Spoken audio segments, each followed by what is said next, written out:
ഭിന്നശേഷി നിയമനത്തിൽ സംസ്ഥാന സർക്കാരിനെതിരെ വീണ്ടും വിമർശനവുമായി കത്തോലിക്ക സഭ.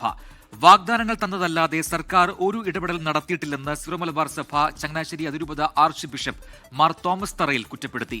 ക്രൈസ്തവർക്കെതിരായ ആക്രമണങ്ങളെ കർദിനാൾ മാർ ജോർജ് ആലഞ്ചേരി രൂക്ഷമായി വിമർശിച്ചു. ക്രൈസ്തവർക്കെതിരായ ആക്രമണത്തിൽ അതിരൂക്ഷ വിമർശനമാണ് കർദിനാൾ മാർ ജോർജ് ആലഞ്ചേരി നടത്തിയത്.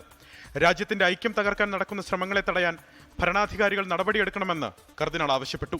തിരുവനന്തപുരത്ത് സംഘടിപ്പിച്ച നസ്രാണി സംഗമം ഉദ്ഘാടനം ചെയ്ത് സംസാരിക്കുകയായിരുന്നു സീറോ മലബാർ സഭ ശ്രേഷ്ഠ മെത്രാപ്പോലീത്ത കർദിനാൾ മാർ ജോർജ് ആലഞ്ചേരി. നമ്മളെ സമുദായ സൗഹാർദ്ദവും ഐക്യവും എല്ലാം പാലിച്ചു പോകാൻ ശ്രമിക്കുന്ന സമൂഹമാണ്. അതിനെ ചോദ്യം ചെയ്യുന്ന രീതിയിലാണ് ഈ സംഭവങ്ങൾ നടക്കുന്നത്. രാജ്യത്തിന്റെ ഭരണാധികാരികൾ അതിനുവേണ്ട നടപടികൾ എടുത്ത് അവയെ നിയന്ത്രണത്തിൽ കൊണ്ടുവരുന്നതായിരിക്കും നമുക്ക് പ്രത്യാശയുണ്ട്.